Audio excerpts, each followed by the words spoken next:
Let's talk about how do you film a good interview, because I want to give you some tips on some shooting styles that will make you a better storyteller as a shooter.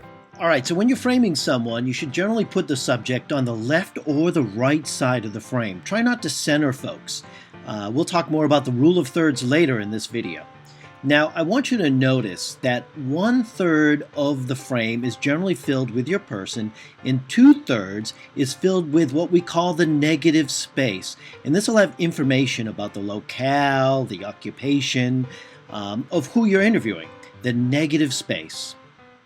Now, the subject, when you're interviewing them, should always be facing the negative space.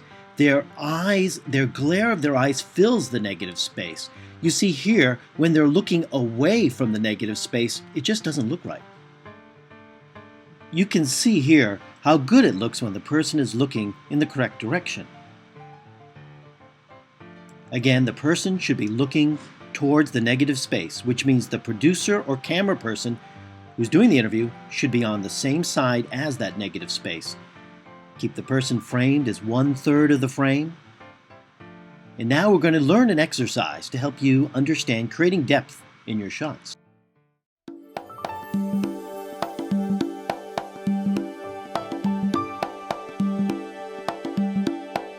All right, I want to talk about mics I like.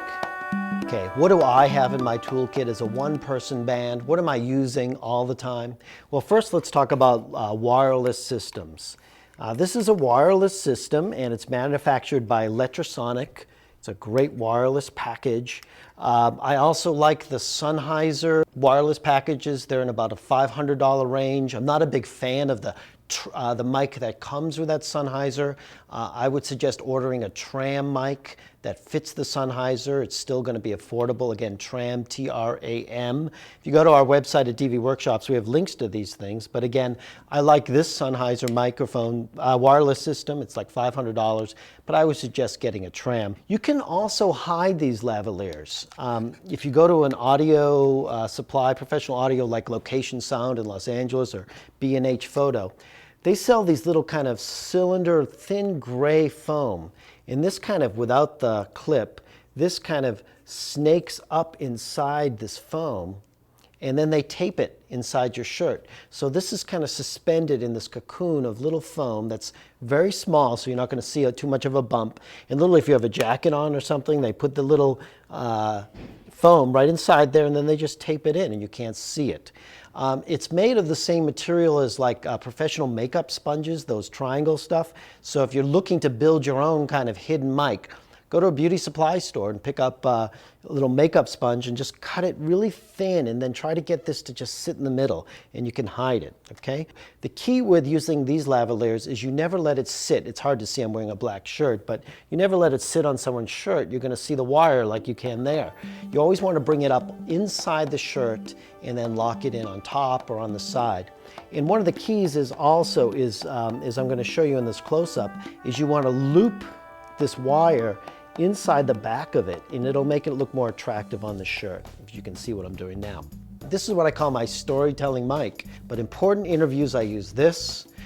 Maybe it's 2 people. I don't mic myself if I'm not going to use my questions. If I need more than 2 lavaliers, 1 to each, generally I'm going to use a mixer or have a sound person, because you have to actually, it's an art with multiple mics. You have to turn down ones that people aren't talking, and you got to kind of have a professional mixer working on that. Okay, so we're talking about these little clip-on microphones and using the wirelesses. We're talking about this is Electrosonic. I also like the Sennheiser. And if you're going to purchase the Sennheiser, around $500, get a tram mic. It's worth the money. This is your storytelling mic.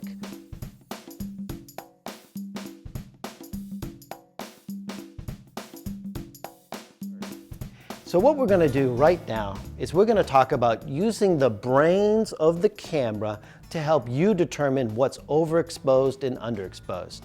First, I want to cut to this image. And what you're looking at are lines over the most exposed part of the frame. These lines are called zebras.